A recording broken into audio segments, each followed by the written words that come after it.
Good morning, everybody. I'm very glad to see everybody here. This is a rather special day that we start this series of talks by foreigners in English. And I am what we call in English the guinea pig. I am the first person to do this. So I hope that I will start something which will continue for a long time very well. I welcome all of you with all my heart, and I hope very sincerely that we will share some minutes together, some moments which are meaningful and important, a time of reflection. And after the talk, there's a chance that we can share our ideas. I would like to hear from you what you think, and I hope that we will have some discussion which helps us all to practice more and to become stronger in our aim in life to understand the Buddha's teaching. I want to talk about life and death today, and I want to start off by taking a moment to consider the Buddha's enlightenment. The young Prince Siddhartha was brought up in a very well-to-do family. He had everything he wanted. And then he left.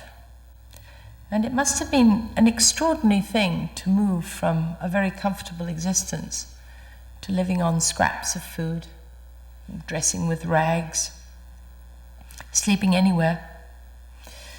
After 6 years of intensive ascetic practice, Prince Siddhartha became extremely weak. He was very near to death. And we are told in the text that he went to take a bath in the river. He fell down and he couldn't get up. And in India today, we still take bath in the river. You stand in the middle of the river and you pour the water over yourself. And there he was sitting in the river, and he must have thought to himself, this won't do. My aim is to understand life, to understand death. What am I going to do? So he crawled out of the river and he sat on the bank. And just by chance he was near a tree, and a young girl came along with food, and her name was Sujata, and she thought he was the tree god, because, as you know, Prince Siddhartha was a very handsome, very wonderful looking man. He took the food and he ate it. And we have a little glimpse of human nature then, because his 5 friends who'd been living with him immediately looked at Prince Siddhartha and said, he's luxury living now, he's no good. He's not doing the ascetic practice which we set out to do. So they walked off and left him. Very typical of life, we've all had that experience. And they left him. He felt much better. And he looked around and he saw a beautiful tree, a Bodhi tree. Bodhi means wisdom. And he sat down under the tree and he said, let only my skin, sinews and bones remain, and let the flesh and blood in my body dry up, but not until I attain supreme enlightenment will I give up this meditation seat. So his mind was so firmly decided to attain enlightenment, to understand what life is all about, he was willing to sacrifice his life. He sat under the tree, and as you all know, he attained enlightenment. I want to try and just have a little look at what this really was and see if we can understand it. And in order to do that, I want to look at the experience itself. What he attained was an understanding of what life really is.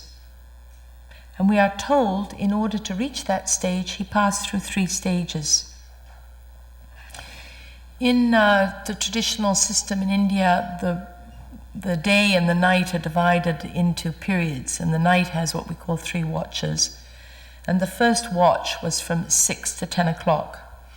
And during that time, the Buddha looked at all his previous lives.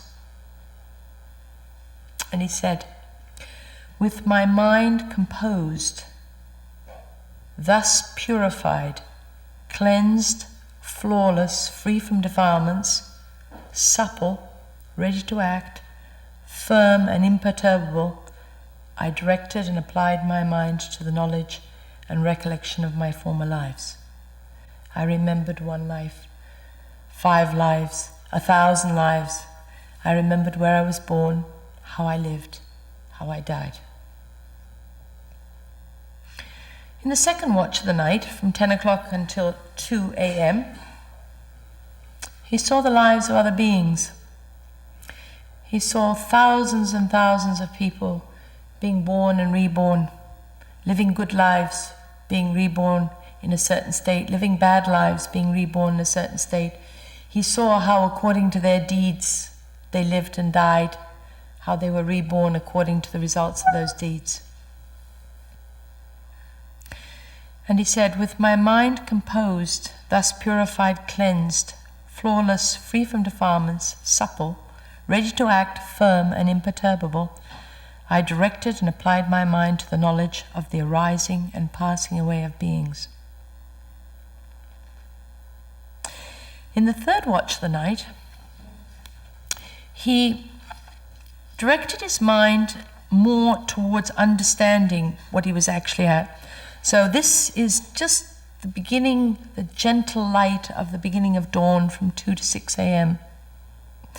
And he said, with my mind composed, thus purified, cleansed, flawless, free from defilements, supple, ready to act, firm and imperturbable, I directed and applied my mind to the knowledge and extinction of sense desires, becoming, false views, and ignorance. And I knew, as it really is, this is dukkha, suffering. This is the arising of dukkha, suffering. This is the cessation of dukkha. This is the path leading to the cessation of dukkha. In freedom, the knowledge became manifest that I was freed and realized that rebirth is no more. Unknowing was dispelled, knowledge arose. Darkness was dispelled, light arose. Even as I abode, diligent, ardent, self-resolute. And here we see the beautiful, beautiful aspect of the Buddha. However, pleasurable feelings arising in me persisted without obsessing my mind.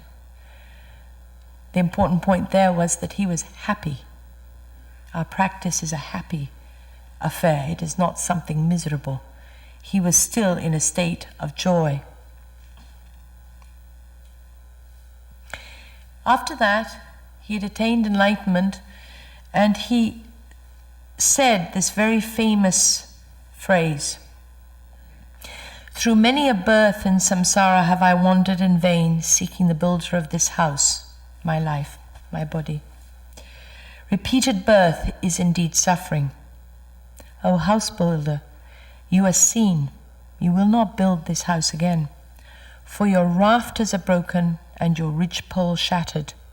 My mind has reached the unconditioned. I have attained the destruction of craving.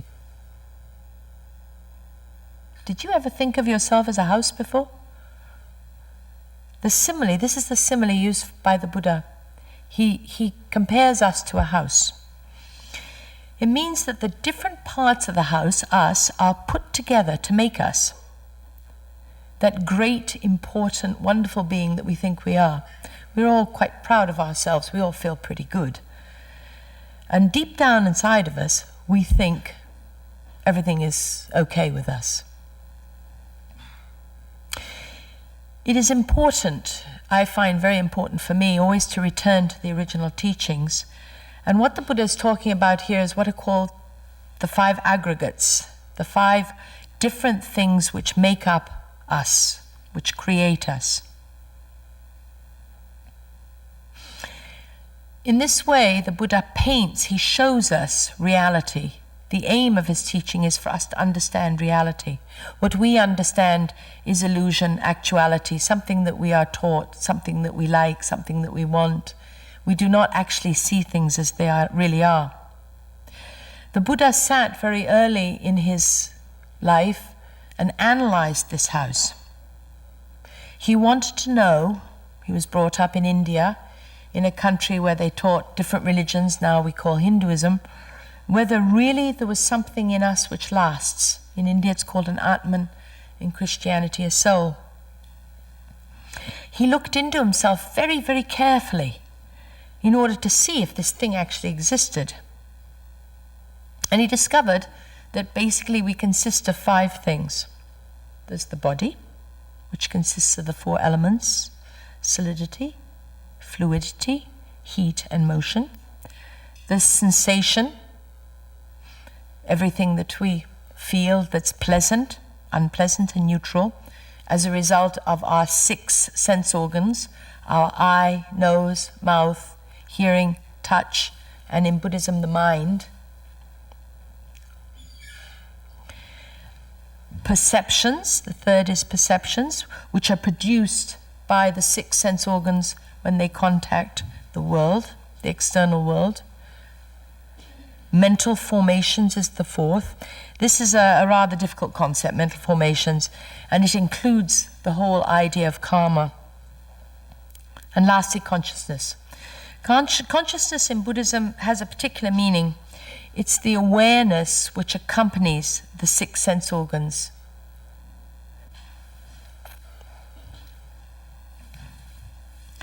When a sense organ comes in contact with an object, it is consciousness which is aware of the quality of the object. It does not recognize the object. It just sees, feels, smells, whatever the sense organ involved, what the object is. It's perception that recognizes the object for what it is. Having analyzed this, the Buddha found that there was nothing that remains after death. There was nothing that exists forever. The elements at death return home. Solidity returns to the earth, fluidity to water, and so on. And it is these elements which make up this entity which we are so proud of. It's these elements that come into being and cease after death. Nothing lasts, nothing is permanent. With this, the Buddha realized the main characteristics of the world. Our world is always changing. We are. If you don't believe me, please look in the mirror and you will see little by little we get more wrinkles, our face changes, the flesh falls down, everything is changing. We always hope that things will last. Many times in my life I came across, the famous one is in Bodh Gaya. One professor tried to build a temple which will last for 1,000 years. So he built it with huge beams of concrete, but of course it's not going to last for nothing will last for 1,000 years. Maybe it'll last for a few hundred years. We ourselves will not even last for a few hundred years. Nothing lasts. Because of this, it is unsatisfactory. We are not happy. We want things to be the way they are. We want to stay in good health. We want our children to be good and kind, and everybody to be happy and wealthy, and everything to be nice and pleasant. It doesn't last, it changes. So one of the sad parts of our life is trying always to maintain things as they are, to avoid the suffering of change. And he found, as I was just saying, that nothing lasts. Everything changes. There is no lasting core.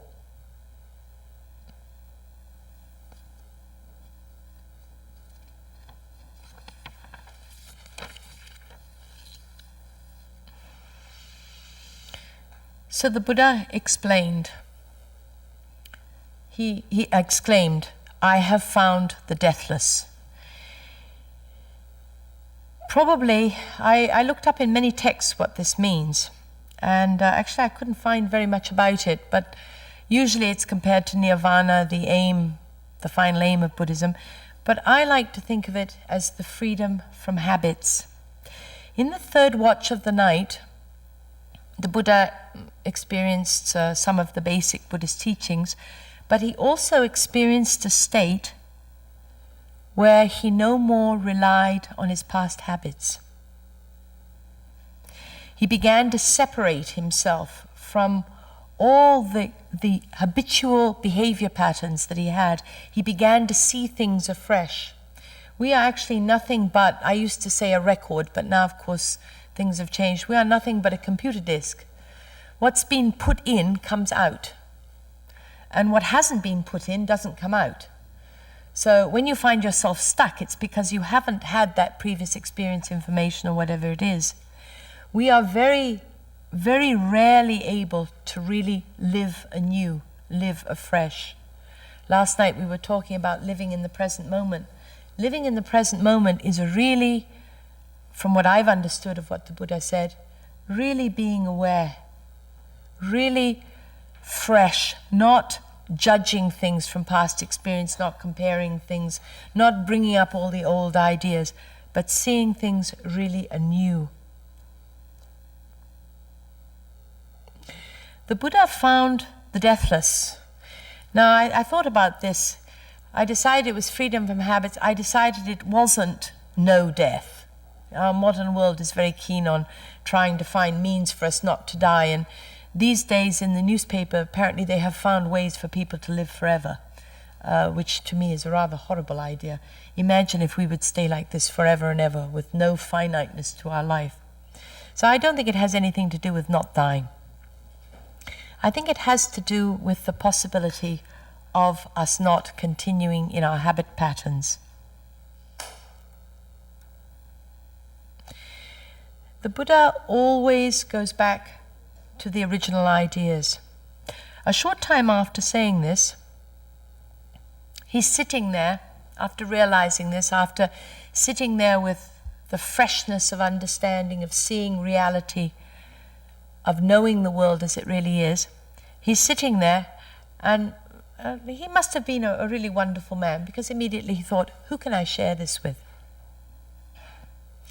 And he says to himself, if I talk to people and they don't understand, I'm going to be very sad. So he decides not to share with anybody.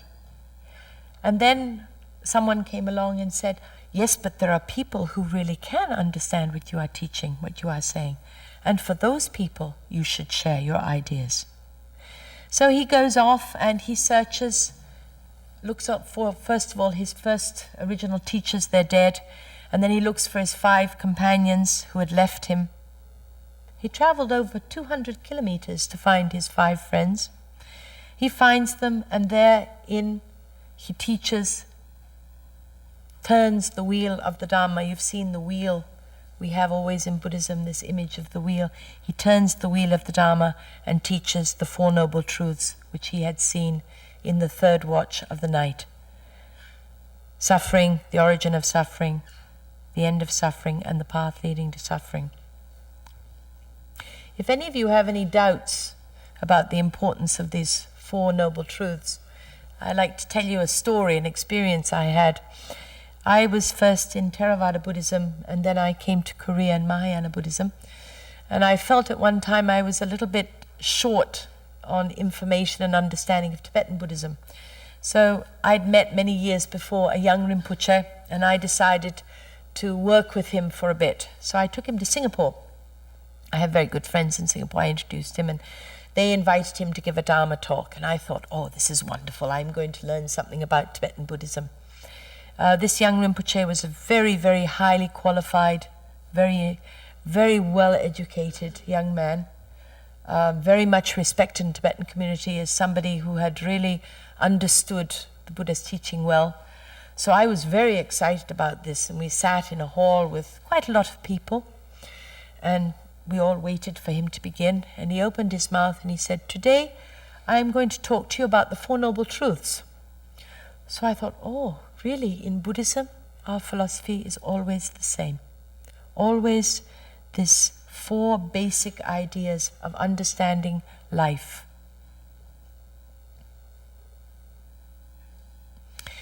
But, and I was telling you last night, in order to do this, what's important is what can we do with all this? In order to do anything with this, we have to be active. We can't just read it, maybe think a little bit about it, maybe go to the temple, maybe not. Go on our life in an ordinary way once we have begun to look into these ideas. We have to work very hard. I always used to tell the students in Lotus Land, and a Buddhist is a person who has to make a lot of effort, who has to work very hard. You can say you're a Buddhist if you've just taken the 5 precepts or something, but this is not really a Buddhist. A Buddhist is a person who is all the time, all day long, trying to understand, trying to see clearly, trying to make him or herself better.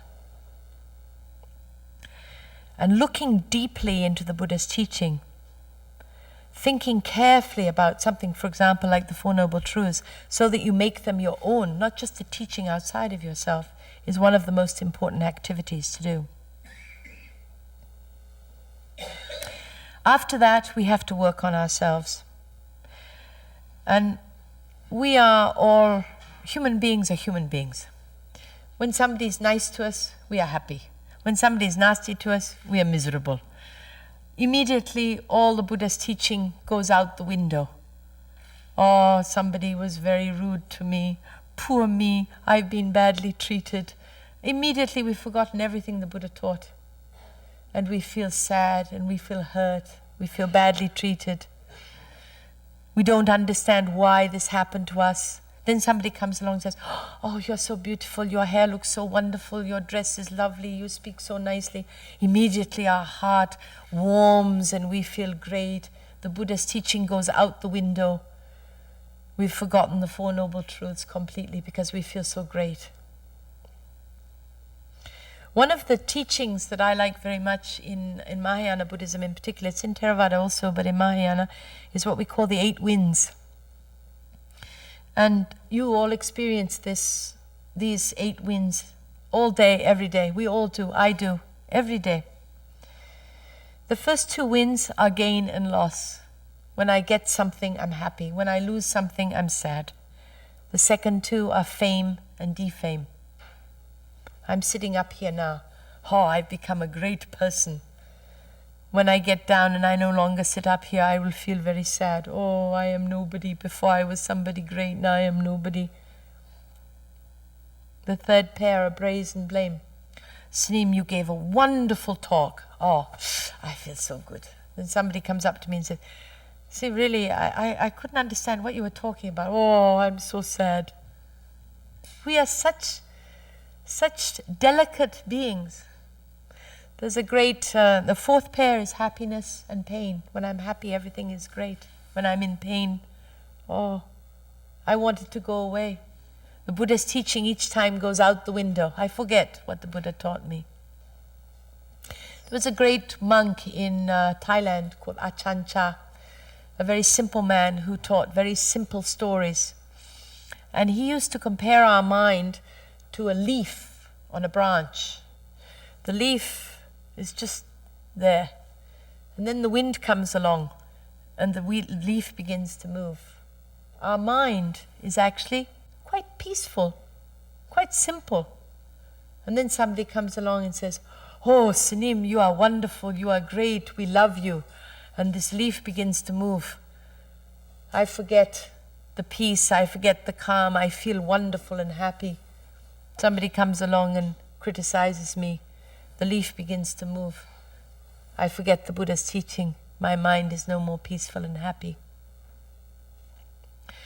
So the Buddha taught us that we should learn to see these 8 winds, to see when somebody comes along to praise me, I should realize, that person's praising me, and the next 5 minutes maybe they will blame me. Let me not be affected. By being aware, by being very present, then I can somehow control the situation and not be too affected by the event at hand, by this praise, by this blame, by the gain. You all know people who had so much wealth and so much property, and then along came our lovely IMF and they lost everything. Today one Kosanim is coming to get me. He was a big businessman. He had one of the biggest businesses here. He lost absolutely everything. But being quite a deep thinking man, he told me it was the greatest experience of his life, because now he can really begin to live. He started very simply. He lives much more simply. He understands what life is about. So it's important for us to be present, to be aware, to know what's going on, for our life to be meaningful. And this is actually the freedom that the Buddha taught us. we all have the possibility of being totally free. It's a great gift. We can learn, we can take control of our life. We can be and do and think exactly who we want to be and do and think. But in order to do that, we have to gain the ability. We have to teach ourselves, learn how to be free, and not just be the result of our habits, of the patterns of behavior in our past. We have to learn how to really be open and free in the present moment. It takes a long time. It's not something that's quick or easy. It's not something that we can do. Occasionally we'll get a glimpse of that freedom. But to me, this is why I became a Buddhist and why I became a Snim. Because the Buddha, for me, was the only person, the only way that was offered towards freedom, and it's freedom that I was interested in. No other system, philosophy, or religion that I came across offered me a path to freedom. To be really free, we have to also be very responsible. The freer you are, the more responsible you have to be. When you make a mistake, it becomes much more strong, much more powerful. So freedom is not something easy to gain and not something easy to maintain. But for me, it is the most important aspect of life.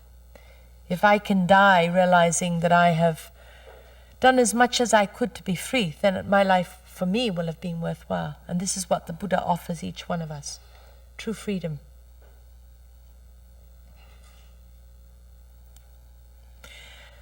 I would like to finish with a quotation from Dogen. Dogen was a great monk in Japan, and he had the ability to put things very, very simply. And there's a very beautiful quotation I came across, which I think is very important. And I would like to read it to you very slowly so that it will go into your heart and maybe stay with you. Just understand that birth and death is nirvana, and you will neither hate one as being birth and death, nor cherish the other as being nirvana. Only then can you be free of birth and death. This present birth and death is the life of the Buddha. If you reject it with distaste, you are thereby losing the life of Buddha. If you abide in it, attaching to birth and death, you also lose the life of Buddha.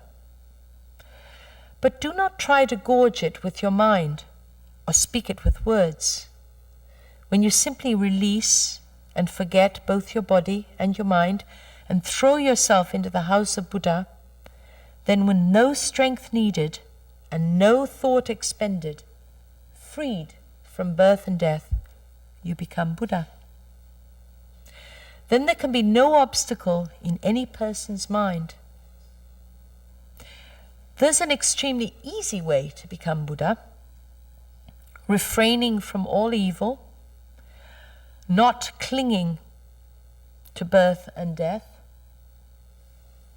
working in deep compassion for all sentient beings, respecting those above you, having compassion for those below you, without detesting or desiring, worrying or lamenting. This is what is called Buddha. Do not search beyond it.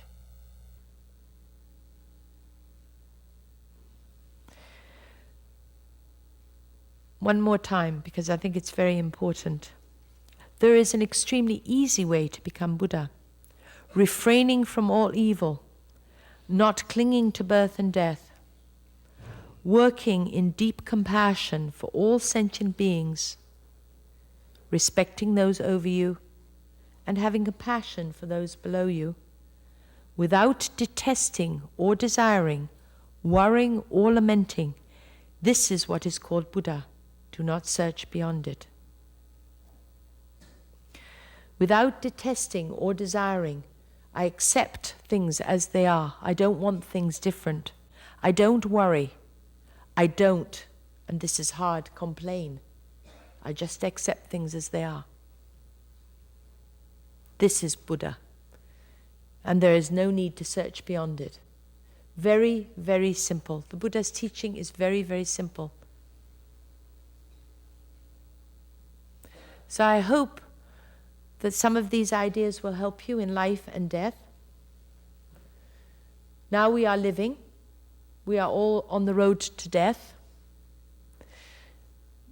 Day before yesterday, I visited a friend of mine who is over 50, like myself. And she said, over 50 years old, all we do is talk about death because we have to look after our parents and help old people and so on. So we are very, very aware of that. Those of you who are in my age group know that very well. Now we are alive. We have a chance to be free. Let's take it. And when we are dying, let us die graciously, elegantly, and beautifully, without clinging to birth or to death. Thank you very much.